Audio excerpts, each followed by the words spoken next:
16 कन्याएं कौन कौन सी थी? ध्यान दीजिए। श्रद्धा, मैत्री, दया, शांति, तुष्टि, पुष्टि, क्रिया, उन्नति, बुद्धि, मेधा, तितिक्षा, हरिण, मूर्ति, ये 13 कन्याएं धन के साथ में इनका विवाह हुआ। एक स्वाहा, स्वधा और माता सती, ये 3 कन्याएं हुई। इनका विवाह स्वाहा का देवताओं के साथ में, स्वधा का पितृगण के साथ में, और माता सती का विवाह भगवान शंकर जी के साथ में हुआ। तो किसी ने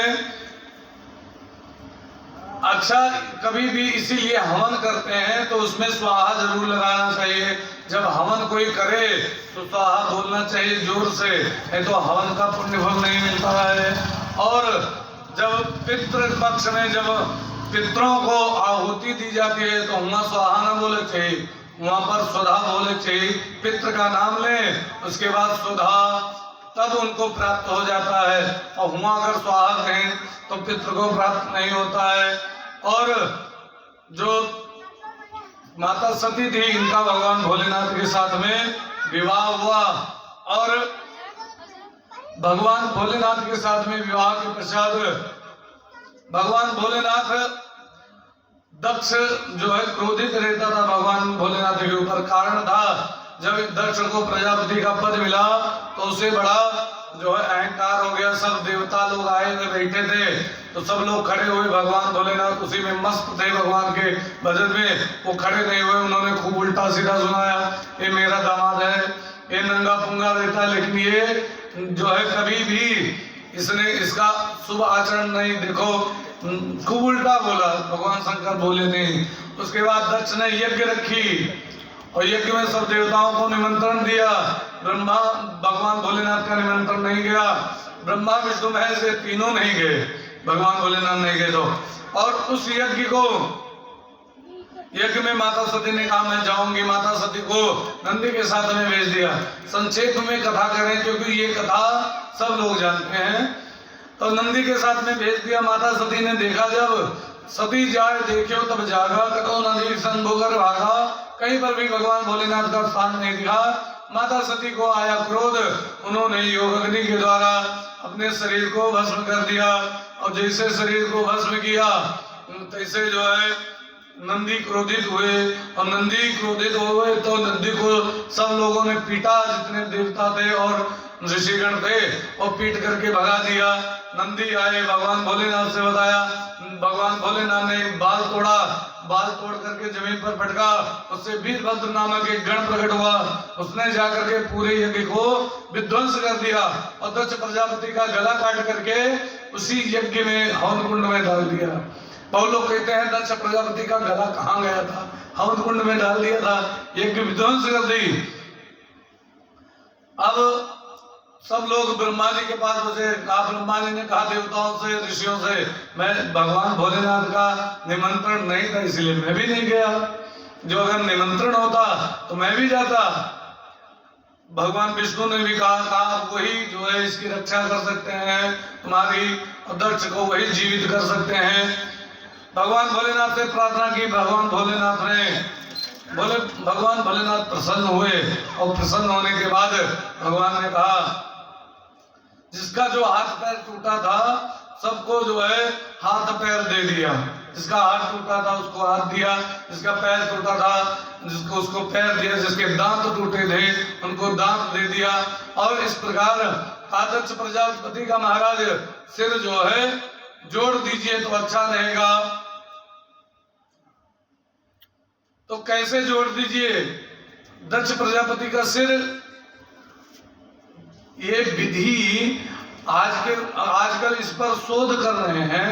हमारे वेद पुराण इतने गूढ़ थे कि जब ये जो अंग्रेज आए थे ये वेद पुराण चुरा करके लेकर चले गए। उस पर आज के समय में रिसर्च कर रहे हैं।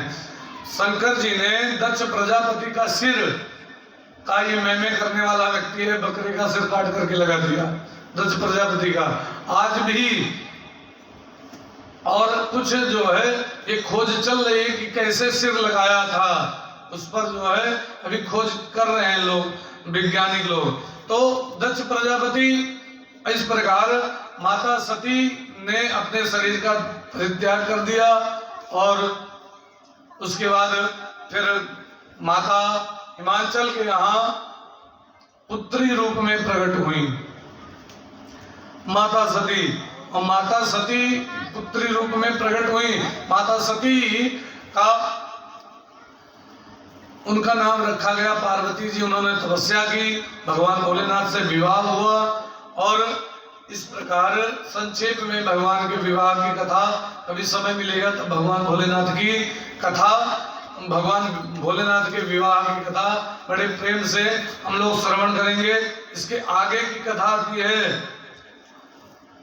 तो ये तो हुआ इनका वंशज। इनके जो स्वयंभू मनु के पुत्र थे, विदुर जी ने पूछा मैत्रेय जी से कि स्वयंभू मनु का जो पुत्र था उसका क्या नाम हुआ। कहा उत्तानपाद और प्रियव्रत ये दो पुत्र थे। कहा इनके वंश का वर्णन कीजिए। कहा इनके वंश में आगे चल करके बड़े अच्छे जो है भक्त हुए एक। कहा कौन। कहा इनके वंश में ना वाचा वसंती नहीं संति जैसवा प्राची रचि होग्रदंड। उनके वंश में महाराज ध्रुव हुए। उत्तानपाद के पुत्र हुए ध्रुव। और ध्रुव बड़े भक्त थे। एक बार ध्रुव धीरे धीरे बड़े, उत्तानपाद की दो पत्नियां थी। ये भी कथा बिल्कुल संक्षेप में। उत्तानपाद की दो पत्नियां थी। एक पत्नी का नाम था सुरुचि, एक का नाम था सुनीति। सुरुचि और सुनीति ये दो थी। और ये दोनों जब से सुरुचि आई थी तो सुनीति का उसने जीना हराम कर दिया था। सवती जब आवती तो सवती का सुख से जिए नहीं देती। वैसे कोई होती तो सुख से रहा दिन नहीं तो नहीं। और उनसे जो पुत्र हुआ था उसका नाम था ध्रुव। ध्रुव एक दिन खेलते हुए अपने पिता के पास आया। पिताजी राज सिंहासन पर बैठे हुए थे। उसको उठा करके गोदी में बैठा लिया। जैसे सुरुचि ने देखा ऐसे जो है ध्रुव को उठा करके नीचे ढकेल लिया। श्रीनियों से लड़खड़ाता हुआ बालक नीचे जाके जब गिरा तो वहां पर वो कहा ध्रुव से जो तुम्हें महाराज के गोदी में बहुत बैठे के शौक हुए तो जाओ तपस्या करो और भगवान से कहो कि वह तुम्हें हमरे गर्भ से उत्पन्न करें, तब तुम महाराज के गोदी में बैठे लाए हो। इतनी बड़ी बात बोल दी। वह लड़का का लग गई बात और लड़का वो चल दिया। माता के पास जाकर के बोला माता ये तपस्या क्या होती है। 4-5 साल के बालक 5 साल को कहा जाने तपस्या। कहा तपस्या भगवान का नाम लेते हैं और जो है एकांत में बैठ करके पूरा विधान होता है, ऐसे तपस्या होती है। तो कहा जंगल में जाकर के करते हैं। माता मैं तपस्या करने जाऊंगा। कहा नहीं बेटा अभी तुम छोटे हो, तपस्या करने मत जाओ। कहा नहीं मैं जाऊंगा। माता जी सो गए। रात में उठे ध्रुव जी, माता जी को प्रणाम किया अपने, सुनीति को, और तपस्या के लिए चल दिए। चलते चलते चलते चलते चलते चलते जंगल में पहुंच गए। वहां सुबह हो गई और धीरे धीरे एक ऐसा जंगल पड़ा उसमें हिंसक जानवर रहते थे। नारद जी मिल गए रास्ते में। नारद ने कहा रुको कहाँ जा रहे हो। वो बालक बोला तपस्या करने जा रहा हूँ। तो कहा तपस्या करने इतनी छोटी उम्र में तपस्या कर लोगे। कहा हाँ। तो कहा वहाँ भालू रहता है, शेर रहता है, तुम्हें खा जाएगा। अब कोई बात नहीं लेकिन मैं तपस्या करने जाऊंगा, मुझे तपस्या करने जाना है। कहा अच्छा ठीक है नहीं मानते हो तो जाओ। नारद जी ने दृढ़ विश्वास देख करके उनको उपदेश दे दिया, अर्थात मंत्र दे दिया। द्वादश अक्षर मंत्र दे दिया। ओम नमो भगवते वासुदेवाय इस मंत्र को दे दिया। और दे करके उसके बाद अब कहा जाओ तपस्या करो। ध्रुव जी चल दिए। ध्रुव जी चलते चलते पहुंच गए एक वट वृक्ष के नीचे। एक पत्थर पड़ा हुआ था उस पर बैठ गए और बैठ करके तपस्या करने लगे। एक बात बताए थे, अगर आजकल समय पिपरे का बदनाम है किया है। बड़ी समस्या तो ये है कि बरम रहा था, बरम नहीं रहा था। पीपल, गूलर, पकड़िया, बरगद और आम ये पांचों देव वृक्ष माने जाते हैं। इनके अंदर सब वृक्ष के अंदर देवतन के वास होता है।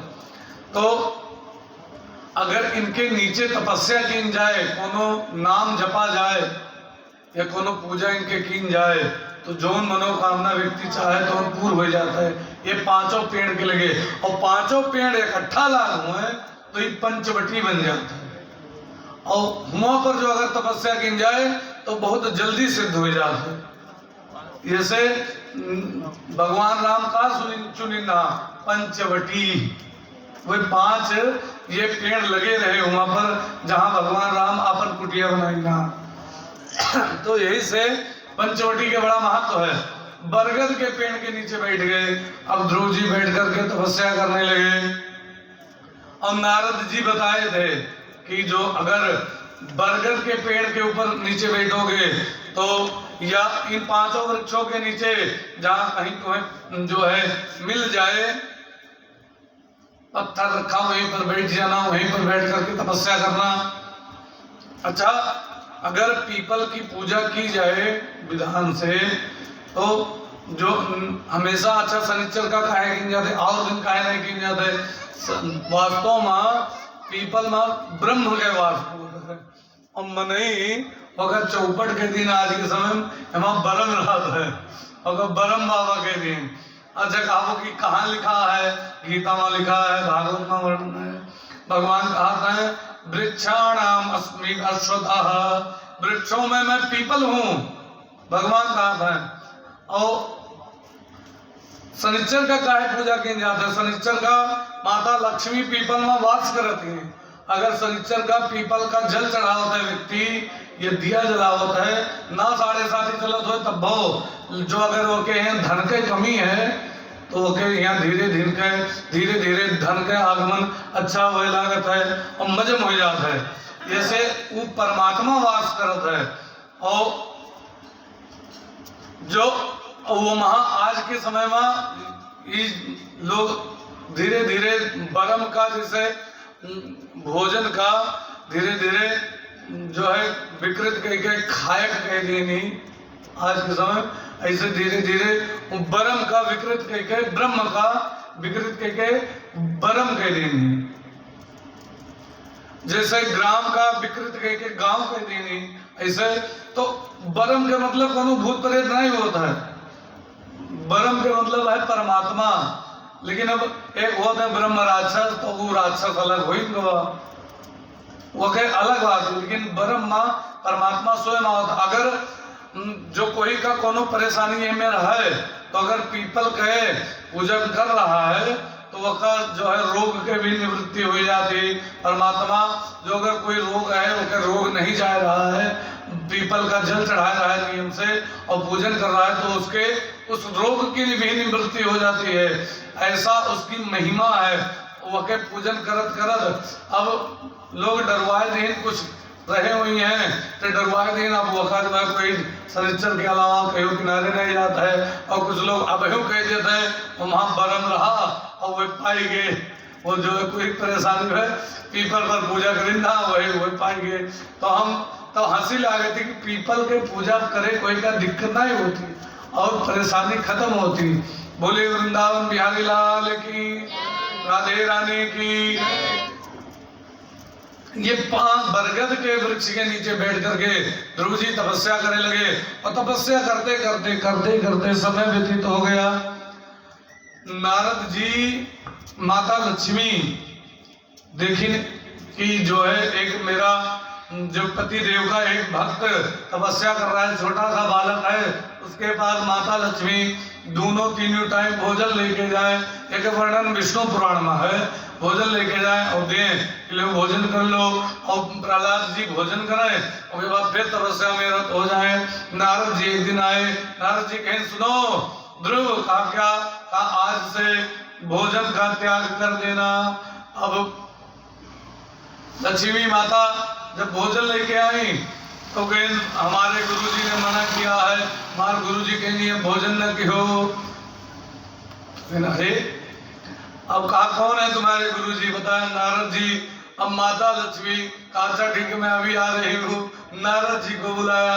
नारद जी ने कहा ये क्या है, तुम इतने छोटे से बालक को भोजन मना कर रहे हो, इतनी कठिन तपस्या क्यों करा रहे हो। कहा माता जब कठिन तपस्या करेगा तभी तो परमात्मा की प्राप्ति होगी। तो कहा छोटे से बालक के ऊपर तुम अत्याचार कर रहे हो। नारद जी को बोली, लेकिन नारद ध्रुव भी गुरु की भक्ति पर अटल थे। जो गुरु ने कह दिया वो करना है। जो अगर गुरु की बात कोई मानता है व्यक्ति और उसी पर अडिग रहता है तो उसको परमात्मा की प्राप्ति हो जाती है। नारद जी के कहा माना, भोजन नहीं किया, माता लक्ष्मी उदास होकर के चली गई। कुछ दिन जल पी करके तपस्या की माता लक्ष्मी स्त्री का रूप बना करके जल लेकर के आए। जल पिए। एक दिन नारद जी आए, कहा अब ध्रुव तुम्हारी तपस्या परिपक्व हो गई, अब पानी पीना भी छोड़ दो। जल भी पीना बंद कर दिया। अब माता लक्ष्मी जब जल लेकर के आई, कहा गुरु जी ने मना किया, अब जल भी नहीं पीना। अब बड़ा क्रोध आया माता लक्ष्मी को। अब देखो छोटे से बालक को तुम इतना कठोर तपस्या करवा रहे हो। नारद को बोली तो नारद जी ने कहा माता, जो मैं गुरु हूँ उसने गुरु बनाया है तो मुझे परमात्मा की प्राप्ति करवानी है उसे। एक नारद एक हनुमान जी, ये अगर जो चाहें तो जिसको चाहें उसको परमात्मा से मिला दें। ये दो ऐसे संत हैं और संत कहे संता कहे जाते हैं। अब मोहे भाव भरोसा हनुमंता, बिन हरि कृपा मिले नहीं संता। हनुमान जी को भी संता कहा गया। ये अगर जब चाहें तब भगवान से जो है भगवान के दर्शन करा दें, और नारद जी चाहें तो भगवान के दर्शन करा दें।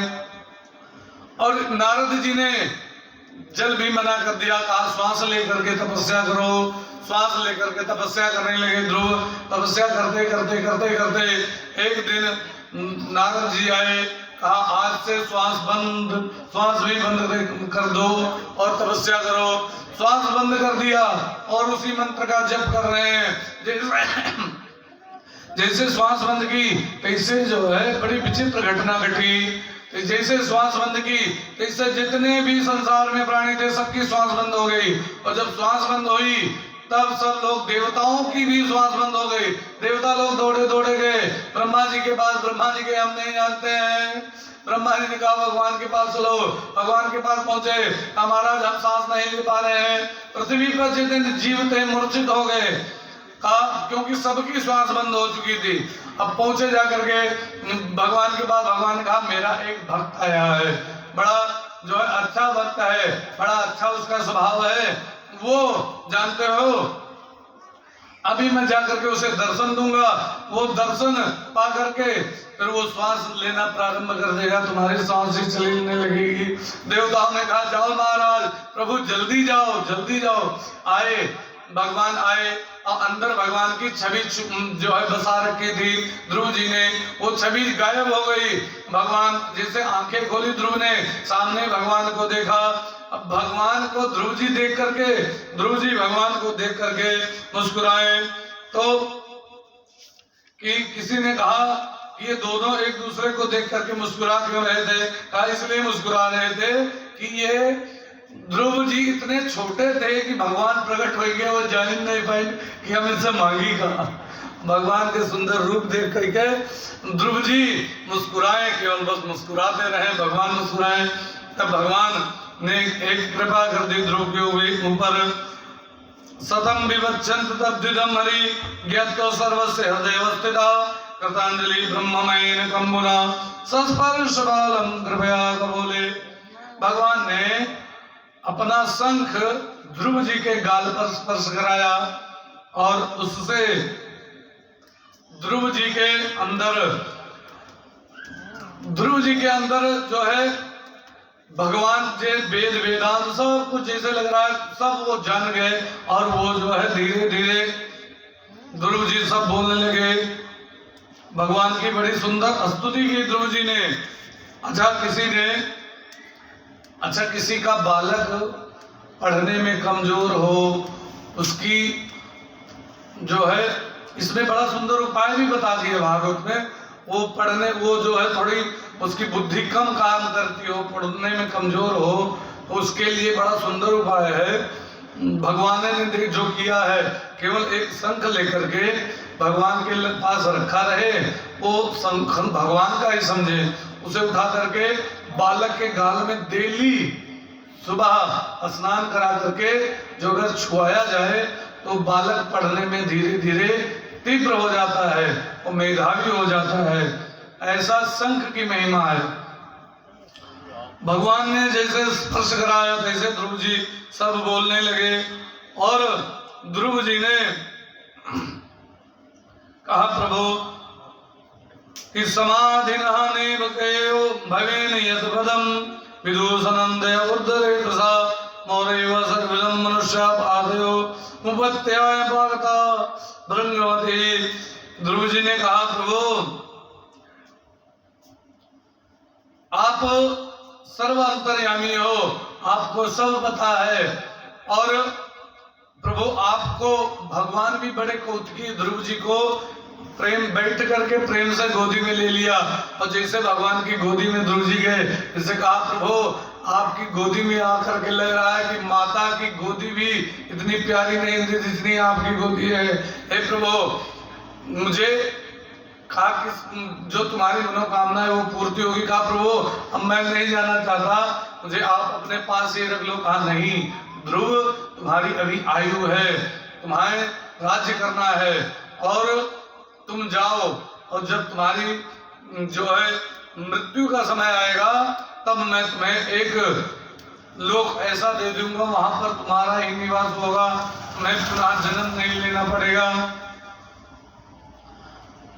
ध्रुव जी को यहाँ तक लिखा है विष्णु पुराण में वर्णन कि भगवान स्वयं माता लक्ष्मी और भगवान स्वयं छोड़ने के लिए आए, महल के किनारे छोड़ करके चले गए। अब ध्रुव जी जब पहुंचे जाकर के घर तो उनका बड़ा स्वागत हुआ और आदर सत्कार से उनके पिता, क्योंकि ध्रुव जी जब चले गए थे ध्रुव के पिता ने खूब ढूंढा था ध्रुव जी कहाँ है, लेकिन ध्रुव जी मिले नहीं।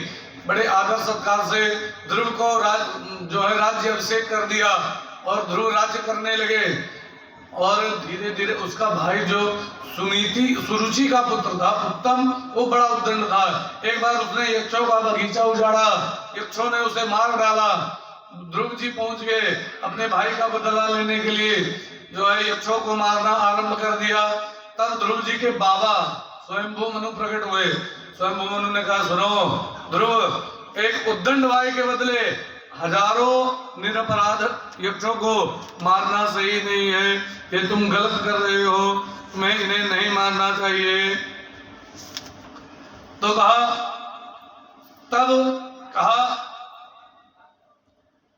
इनको मारने से तुम्हें कोई लाभ नहीं होगा। क्यों मारते थे, क्यों मारे जाते हो? ध्रुव जी को सत्संग नहीं मिला था, भगवान के दर्शन होंगे। अगर सत्संग मिल जाता है तो किसी के साथ उसके अंदर भैर भाव नहीं रहता है। तो ध्रुव जी को जब समझाया तो ध्रुव जी ने मन जो है बंद कर दिया, उनको मारना वापस चले आए। और राज्य करते करते एक दिन इनके पास एक माता आई काली काली, और जैसे माता को देखा हाथ जोड़ा तो माता ने कहा मुझे स्वीकार करना पड़ेगा। अच्छा ठीक है। माता जी से कहा थोड़ा झुकिए, उनके सिर के ऊपर पैर रखा और पैर रख करके विमान पर बैठ करके परम धाम को चले गए। और जो ध्रुव जी थे, इसका कहने का मतलब काली काली माता जानते हो कौन थी? मृत्यु देवी थी। मृत्यु मूर्धनी पदम त्यक्त्वा, मृत्यु के सिर पर पैर रखने का मतलब है कि जैसे हष्ट पुष्ट थे ठीक ठाक, वैसे ही उनका जो है शरीर शांत हो गया और परम धाम को चले गए। बोले वृंदावन बिहारी लाल की। ध्रुव को भगवान ने एक जो है ध्रुव को एक बड़ा सुंदर पद दे दिया। आज भी ध्रुव तारा अभी भी चमकता है ऊपर, और ध्रुव हमेशा रात के विवाह में ध्रुव तारा ही साक्षी है और कोई साक्षी नहीं होता है। ध्रुव तारा और ब्राह्मण गण दिन के विवाह में सूर्य साक्षी होता है। तो लोगों के मन में शंका अपने है तो दिन में बिया होते नहीं है, रात में होता नहीं, दिनों में बिया होता है। दिनों में बिया है के लगन हुआ थी, लेकिन अपने यहाँ नियम है काहे जातो पुरान रीति चली है।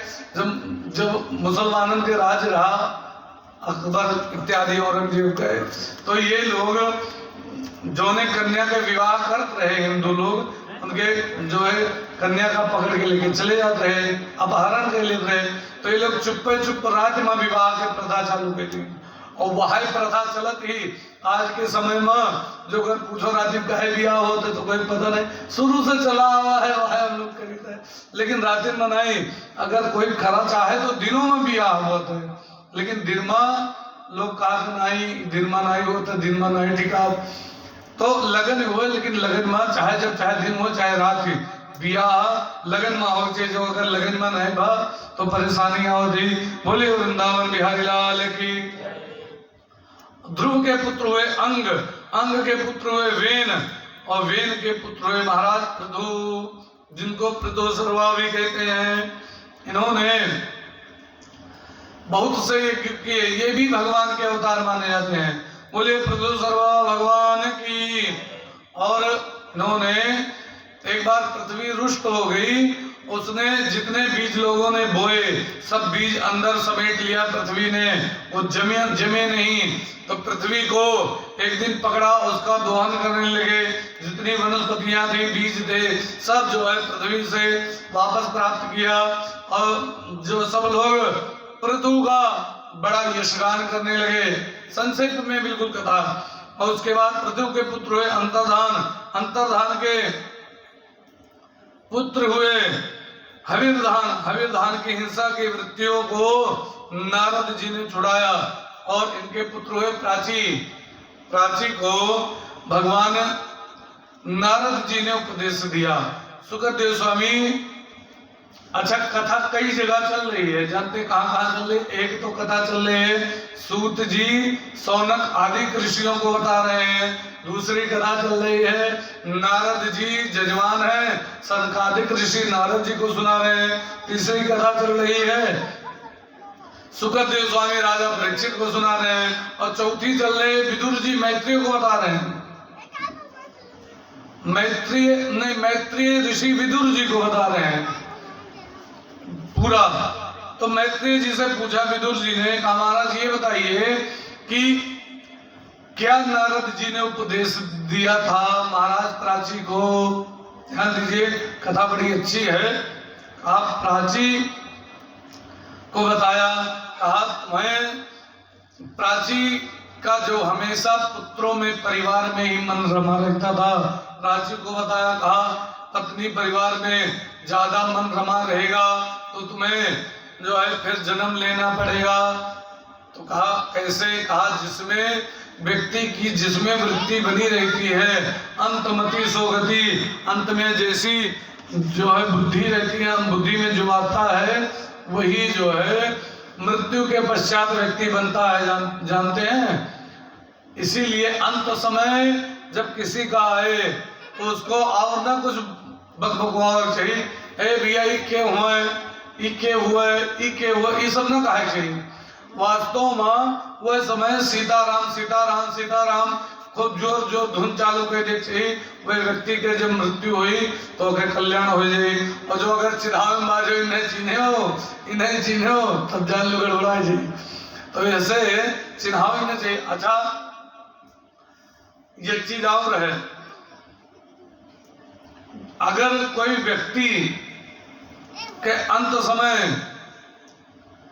मृत्यु के समय प्राण अगर फंसा है, गाय भैंसी गैवा खाई सनाई है, भैंसिया खाई सनाई है, वैसे खड़ी है, तो लोग सब हमें ताकत हो तो मृत्यु के बाद भाई बने पक्का है। जे जोन मन में अंतिम में याद आवा, कुकुर बिलार याद आएगा तो वो भक्का बनाए खाए, और लड़के बच्चे याद आएंगे तो कर्म अच्छा है तो वही परिवार में लड़का या बिटिया के रूप में आएंगे, और जो कर्म अच्छा नहीं है तो कुकुर बन के आए वही परिवार में। तो कोई की कस के कहा जाए कि लड़का से आसक्ति से कुत्ता बन जाए। हाँ, यह का वर्णन है गरुड़ पुराण में कि जो कोई व्यक्ति अपने पुत्रों में नाती में आसक्त रहता है, उसके कर्म अच्छे नहीं हैं, उसने भगवान नाम जीवन में नहीं लिया है, तो उसको फिर कुत्ते की योनियां मिलती हैं। और वही घर पर आकर के बैठ करके जो है पूंछ हिलाता रहता है। लोग कहते हैं कि अरे भगाओ इसको। वो सोचता है मेरा घर है, कल बताया था ना सुअर वाला, तो वो सोचता है मेरा घर है और वो अपने घर को समझ करके, वो अपना घर मान करके ऐसा करता है, दौड़ करके जाता है। तो वो सोचता हमारे घर में लाओ, ये लपक के एक बकोटा रोटी ले ली, अब फिर माँ अंदर पतुआ उठाए तुलहरी गड़ा जोन पाइन तो पीट दी। और कुकुर जानते हमारे घर हुए, चाहे वो पिछले जन्म में ससुर के रूप में रहे, और जो अगर कर्म गड़बड़ है तब, जो कर्म अच्छा है भगवान नाम ले सी, तो परमात्मा बड़ा दयालु है, मनुष्य शरीर दे देता है, वही घर में फिर मनुष्य रूप में वो व्यक्ति आ जाता है। तो प्राची को बताया तो कहा महाराज हम समझ में नहीं आया। कहा इसके लिए तुम्हें बहुत सुंदर उदाहरण देता हूं। एक था पुरंजन। पुरंजन जो था, पुरंजन एक साल, पुरंजन और अभिज्ञान ये दोनों बड़े अच्छे मित्र थे। शाल्य देश का राजा था पुरंजन। अभिज्ञान और पुरंजन बड़े अच्छे मित्र थे। एक दिन क्या हुआ, नारद जी बता रहे हैं प्राची को कि पुरंजन घूमते घूमते जो है पहुंच गया, पूरे जो है नगरों में घूमा, कई नगरों में, एक नगर में पहुंचा। उस नगर में 9 दरवाजे थे। उस नगर में पुरंजन प्रवेश कर गया। उस नगर में स्त्रियों का राज्य था। स्त्रियां कई थी, कुछ स्त्रियां खेल रही थी, कुछ कन्याएं खेल रही थी, जो है आंख में पट्टी बांध करके। उसमें पुरंजन पहुंच गया, पुरंजन को पकड़ लिया। तो पुरंजन ने देखा, कहा तुम्हें देख करके हमें जो है तुम्हें पत्नी बनाने का मन कर रहा है, तो पत्नी बनाऊंगा मैं तुम्हें। कहा ठीक है, मैं पत्नी बनने के लिए तैयार हूं। अब वो पत्नी बना लिया और उसी के साथ क्रीड़ा में आसक्त हो गए। और अभिज्ञात था, वो अभिज्ञात था जो, वो उसके साथ में उस पुर में उसने प्रवेश नहीं किया और उसी के साथ क्रीड़ा में आसक्त हो गया पुरंजन। और उसी के साथ में जब देखो तब पुरंजनी का ध्यान और संसार की कोई वस्तु का ध्यान नहीं करता था। और पुरंजन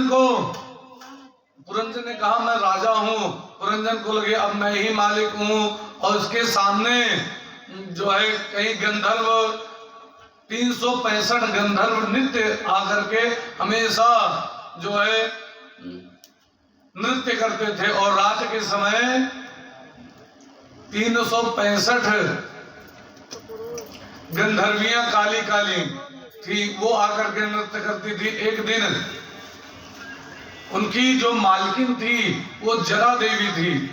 तो एक दिन गंधर्वियों ने कहा ये जो गंधर्व हैं ये सब बड़े उजले हैं, बड़े सुंदर हैं और इनके साथ मेरा विवाह करा दे तो अच्छा है। तो पुरंजन ने कहा मेरा राज्य है, कोई दिक्कत नहीं, भले हूँ गोरहार हुआ तू लोग कर दिया हो, लेकिन ब्याह करवा दे। सबका विवाह करवा दिया। अब पुरंजन बड़ा प्रसन्न रहे कि मैं तो राजा हूँ। अब वो उसी पत्नी के साथ में धीरे धीरे उसके कई बेटे और बेटियां हुई, उसके साथ में आसक्त रहे और धीरे धीरे समय व्यतीत होता गया। एक दिन जरा आ गई। जरा ने कहा अब तुम्हारे ऊपर पुरंजन मैं अधिकार करूंगी। पुरंजन डर गया, कहा नहीं तुम मेरे ऊपर अधिकार मत करो, नहीं तो मेरी पुरंजनी का क्या होगा। जब जरा को अधिकार करना था, उसने जबरदस्ती अधिकार कर लिया। कहा इतने दिन से मैं तुम्हारी सेवा करती आ रही हूँ हमारे गणों के द्वारा, अब तो मुझे अधिकार तुम्हारे ऊपर करना है। अधिकार कर लिया। अब पुरंजन जो है मृत्यु अवस्था के समय में पहुंच गया। अब मृत्यु के समय अब पुरंजन को और कुछ ना याद आए, पुरंजन को केवल पुरंजनी की याद आए, उसकी पत्नी की। हाय मेरी पुरंजनी छूट जाएगी, मैं क्या करूंगा, अब मैं कहाँ जाऊंगा। तो कुछ भगवान की कृपा थी, उसे अगले जन्म में उसको पुरंजनी की याद आती थी, इसलिए अगले जन्म में वो स्त्री के रूप में उसका जन्म हुआ। और चिंतन करने के कारण स्त्री बनकर के पैदा हुआ और मलयध्वज राजा के नाम से, मलयध्वज नाम के राजा से उसका विवाह हुआ और संतानें भी कई हुई और मलयध्वज धीरे धीरे समय व्यतीत होता गया, मलयध्वज चल बसे। अब पुरंजनी रोने लगी कि देखो मेरे जो है मलयध्वज चले गए अपने पति के वियोग में। तब उसको याद आई कि मेरा एक मित्र था अभिज्ञात, उसको बुलाए। अभिज्ञात आया, अभिज्ञात ने कहा अरे तुम बड़ी विचित्र हो, तुम बड़े विचित्र हो। पहले जो है पुरंजन के शरीर में थे तब रोते थे, अब तुम स्त्री बन गए हो, अब भी रो रहे हो। तुम्हें ऐसा नहीं करना चाहिए था। जो अगर तुम उस नौ द्वार में प्रवेश, नौ द्वार के महल में प्रवेश न करते तो तुम्हारी ये गति आज नहीं होती, ऐसा तुम नहीं रो रहे होते।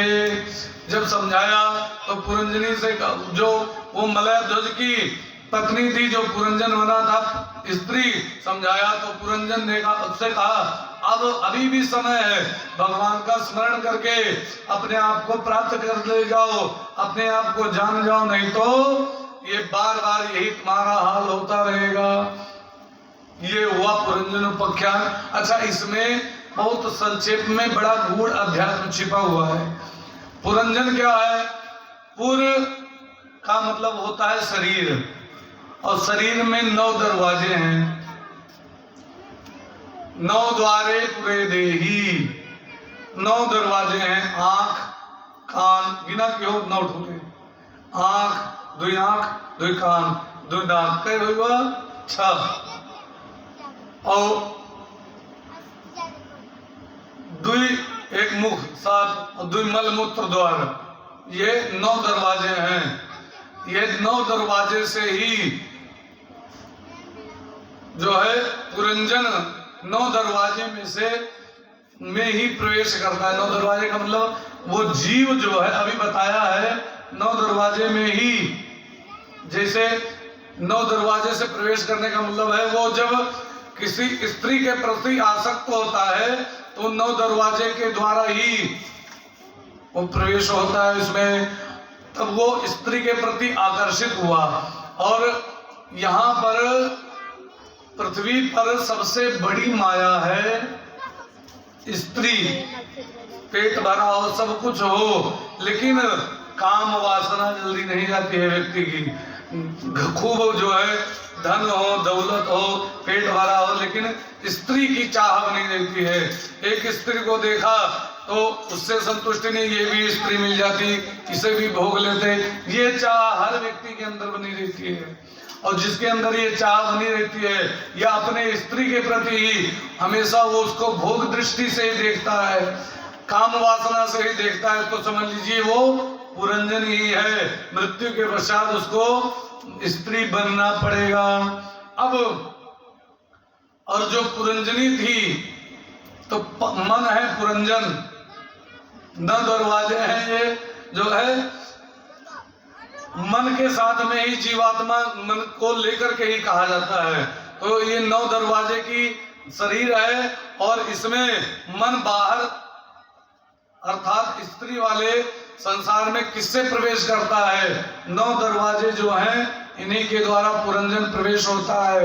लेकिन उसका जो मित्र है अर्थात परमात्मा, आत्मा रूप में वो कहता है मत जाओ विषयों में, मत जो है गूंजो संसार में, मत जाओ, नहीं तो तुम जो है बार बार जन्म लेना पड़ेगा, बार बार मरना पड़ेगा। लेकिन पुरंजन अर्थात मन मानता नहीं है। और जब मन ऐसे प्रवेश करता है, और पुरंजनी क्या है? बुद्धि। जो अगर मन की चलती है तो मन तो गड़बड़ कर देता है, मन संसार में भटकाता है। और जो अगर पुरंजनी का चलता होता तो वो चाहे कल्याण कर देती, लेकिन बुद्धि की चलती नहीं, मन की ज्यादा चलती है। हमने मन में आवा हम कही डालन, हमारे मन के ही, और मन से ही जो 90 कथा सुना रहा है ध्रुव प्रहलाद ध्रुव जी के, ध्रुव मोहू में यह कारण है। उत्तानपाद के हुए उत्तानपाद अमहीन लोधन पेट में उल्टे लटके रहे, उत्तानपाद पैर ऊपर सिर नीचे, यही का कहा था उत्तानपाद। और हर व्यक्ति के दो इच्छा होती, एक शास्त्र के अनुसार जो लिखा पढ़ा है वह कहबे वह करबे, ये होता है लिखा पढ़ा बहुत है मैं न करबे, जो हमारे मन में आई वह करब। तो सुनीति कहा है शास्त्र के अनुसार कार्य करब। और सुरुचि क्या है? सुरुचि क्या है? सुरुचि है कि जो नीति में जो लिखा हुआ है वेद पुराणों में उसके अनुसार करना। जैसे उदाहरण के तौर पर हमारा शास्त्र कहा है ब्रह्म मुहूर्त या निद्रा सर्व पुण्य क्षय कारणी। शास्त्र कहा है ब्रह्म मुहूर्त में अगर सोत है कोई व्यक्ति तो जितना पुण्य है सब खत्म हो जाता है। लेकिन न कहा तो हम अपने मन से करेंगे, हम उठा 10 बजे तो 10 बजे उठा, हमें वैसे नहीं मतलब है।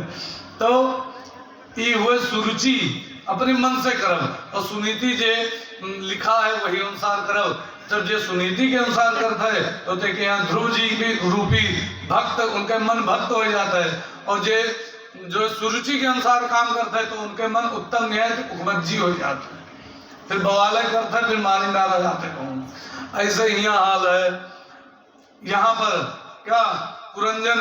पुरंजन का मतलब मन, और वो बुद्धि के कहने पर नहीं, मन ने बुद्धि के कहने पर बुद्धि को अपने अनुसार चलाया, इसीलिए उसको जो है स्त्री की योनि मिली। और जब ऐसा व्यक्ति करता है तो उसको स्त्री का शरीर प्राप्त होता है।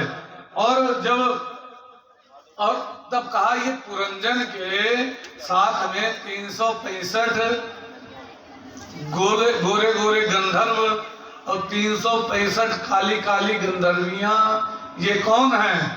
कहा ये 365 जानते हैं क्या है? दिनमपि रजनी सायं प्रातः शिशिर वसंतो पुनरायाता काल क्रीडति गच्छत्यायु तरपि न मुंचति आशावायु भज गोविंदम गोविंदम भज मूढ़मते। दिनमपि रजनी, दिन है गंधर्व, 365 तो दिन होता है साल में, और 365 रात होती। गंधर्वियां हैं रात्रि, और ये डेली हमें लोग आगे नाचता है। हमें इन लोग समझ लो पुरंजन पूरा दिन नाच के चला गया, अब रात ही नाचे लगी। और ये यहाँ नाच के चली जाए, सो जाओ जी, सूर्य नाच के यहाँ निकल जाए, फिर दिन आई नाचे लगी। तो ऐसे पुरंजन के सामने भी 365 ये दिन और रात लगातार गंधर्व गंधर्वियां नाचत रही। और वही में मस्त रात रहा, मोह निशा में मस्त रात रहा, का याद ही नहीं रहा। काल क्रीडति, और समय का चक्र चलता है। वहां लड़का से बड़ा, बड़ा से जवान, जवान से बूढ़ व्यक्ति होता है, बूढ़ से फिर धीरे से जय जय सीताराम। तो पुरंजनों के जरा के मतलब क्या है? बुढ़ापा।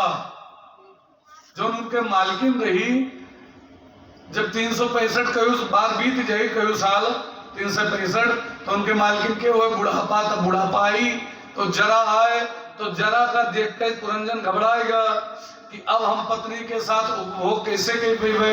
बुढ़ापा आ जाए तो जो है काम वासना के हम पूर्ति न कर पेवे। तो पुरंजन घबरान होकर जब मृत्यु के समय आवा तो का पुरंजनी के याद आए। यही कारण से पुरंजन के मतलब तब अगर जब मृत्यु के समय मन में स्त्री के चिंतन भवा तो जान लो अगले जन्म में बहुत अच्छा काम किया हो, लेकिन भगवान भजन किया, लेकिन अगले जन्म में मिहारू बने पड़ी, पक्का है। हम मिहारू बन के तब जनता है वो चौका बर्तन कुलिवाल करे। आजकल तो यहाँ जमाना बदला जाता है। बोलिए वृंदावन बिहारी लाल की। ये पुरंजन उपाख्यान इस प्रकार बहुत संक्षेप में आप लोगों के समक्ष वर्णन किया। और जब इसीलिए बताया कि जब मृत्यु होती है, दूसरे शरीर मिलता है, स्त्री की योनि मिलती है, जो उसमें पति न रह जाए, तो भगवान का भजन विशेष करना चाहिए, परिवार से लगाव कम करना चाहिए। और जो अभिज्ञान था, अभिज्ञात वो आत्मा था, उसने कहा कि तुम अपने आप को भूल करके जैसे भेड़ी के बच्चा खो है और माँ तो शेर के बच्चा घुसल जाए अंदर और जाए के वही माँ अपने आप का वो भीड़ माने लगे, शेर ना माने, वो भेड़े नहीं बोले तो वह फिर ऐसे भाव उदाहरण के तौर पर तो अपने आप का भीड़ मान लिए। एक दिन पहुंचा, भीड़ सब पहुंची पानी पिए और वही पार खड़ा रहा है शेर, यही पार जो भीड़ पानी पिए तो वही में शेर के बच्चा भी पानी पिए तो शेर देखी अरे ये तो हमारा बच्चा हुआ है, ये भेड़ के साथ रह के मैं बोला था भेड़ बन गया। तो शेरवा के मिलाई साफत चेहरा देखे लोग, हाँ ये तो हमारा बच्चा हुआ है। तो कहे रुको रुको रुको, वो डरा एक भाग कहीं नब्बे हमारे शिकार के लिए, रुको रुको वो अपन मुंह देखो पानी तू कौन में रहो देखिए, हाँ हम तो शेर के हमने नहीं बोलो गुर्रान जरे जोर से, वो वहां गुर्रान जोर से बस अपने रूप में आएगा। अब जे गड़ी दिया रहते भाग, तो काय के तात्पर्य है ऐसे हम लोग आत्मा रूप में हम, लेकिन हम लोग जीव मान लिया ना, जन्म लिए थे मरी थे ना, आत्मा ना जन्म ली थी ना मर थी, लेकिन हम लोग माने हन वह भेड़ बन गए। तो शेर से जब कोई महापुरुष आता है, महापुरुष उपदेश देता है, तब वो हमारे बातों जो है हमारे मन में वो बात बैठती है। कोई शास्त्र उपदेश देता है, शास्त्रों में जो वर्णन है, वेद उपदेश देता है, भागवत उपदेश देती है, तो उसमें वर्णन है कि आप शुद्ध मुक्त शुद्ध बुद्ध मुक्त सच्चिदानंद स्वरूप हो, तब होश आता है, तब संसार की आसक्ति छूट जाती है कि ये सब नाशवान है और ये शरीर भी नाशवान है, कुछ रहने वाला नहीं और सब यहीं रह जाएगा। बोले वृंदावन बिहारी लाल की। तो नारद जी ने कहा प्राची से, हे प्राची, इस प्रकार जब अपने आप को जान जाओगे ना तो ब्रह्मविद ब्रह्मैव भवति, जो ब्रह्म रूप में ही आप हो जाओगे। और तब क्या होगा, तुम्हारे अंदर गुण क्या होंगे, दया सर्वेषु भूतेषु संतुष्टा येन केनवा सर्वेन्द्रियाणि सर्वेन्द्रियाणि योपाश त्यंत तुष्ट जनार्दना। उसके बाद तुम्हारे अंदर दया आ जाएगी। जब ये भाव आएगा कि सब में परमात्मा है, मुझ में भी है, तो सबके प्रति दया होगी, जो मिल जाएगा उसी में संतुष्ट, और समस्त इंद्रियों का जो है जित रहेंगे, अपनी इंद्रियों को अपने ऊपर अपना आधिपत्य होगा, और हमेशा जो मिल जाए जनार्दन आशु तुष्यति, भगवान बहुत जल्दी प्रसन्न हो जाएंगे। जब सर्वभूतों सभी प्राणी मात्र पर जीवों पर दया करोगे तब परमात्मा प्रसन्न हो जाएगा।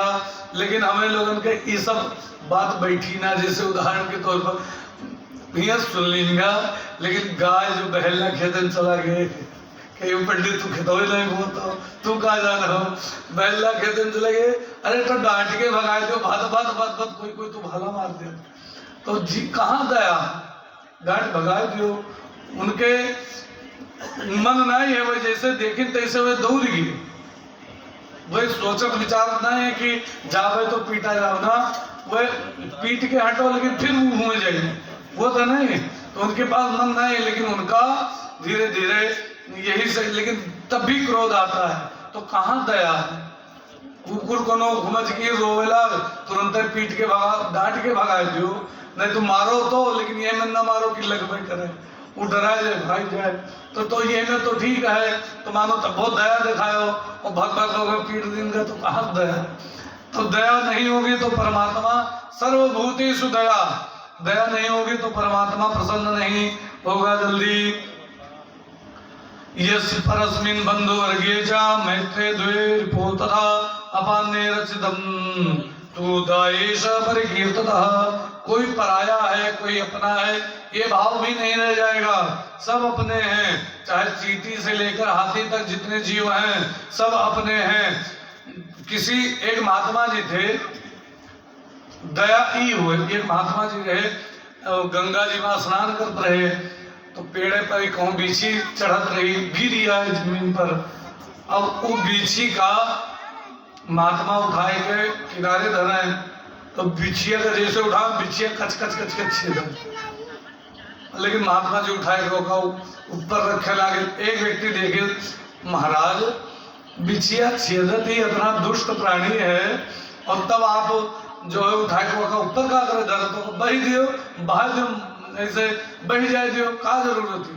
कहीं सुनो, वह के धर्म है छेदम, वह अपन धर्म से हटी नहीं है। तो हमार तो के जीव के ऊपर दया करत धर्म है, तो हम अपने धर्म से काहे हटी। वो छेदत ही छेद दियो, उठाए के वो ऊपर के दिए। तो ऐसे मनुष्य के धर्म है जीवों पर दया करना, और जीव के धर्म है जो है वो उनके छेदब काटब जो कुछ भी है मारब, उनके धर्म है। लेकिन हमारे धर्म है जीवों पर दया करना। एक बात बता दे, सांड बहला जो अगर बाघ कोई मार डाले या बहला मार डाले कोई का, तो उसका पाप ना लगी, खाए वो भोग योनि माँ है। ये हम लोग अगर मार डाले तो अब को ये कोट हो रहे को सुटकनी लागे, कोनो गाय ना रह जाए तो बरा दे, पूरा गांव जमाए बरा दे, हत्यारे लग गए। तो का हमरे ऊपर पाप लागत है हमरे लोगों ऊपर, लेकिन वह बाघ मार डाले तो बाघ के ऊपर वह दोष नहीं है। तो हमारे लोगन के नियम है दया, अपने नियम को नहीं बोलना चाहिए। बताया नारद जी ने, किसको? नारद जी ने प्राची को बताया। इस प्रकार नारद जी ने बड़ा सुंदर उपदेश दिया, और नारद जी का उपदेश सुन करके बड़े प्रसन्न हुए महाराज, और प्राची बड़े प्रसन्न हुए। और इस प्रकार तो कहा महाराज ये जो दूसरे थे उनका नाम क्या था? जो उत्तानपाद के दूसरे पुत्र हुए उनका क्या नाम था? उनका नाम प्रियव्रत था। उत्तानपाद के भाई स्वयंभू मनु के दूसरे पुत्र ध्रुव जी के चाचा, उनके नाम रहा प्रियव्रत। प्रियव्रत के पुत्र हुए अग्निंद्र, अग्निंद्र के पुत्र हुए राजा नाभि, और राजा नाभि के पुत्र हुए महाराज ऋषभदेव। बोले ऋषभदेव भगवान की। महाराज ऋषभदेव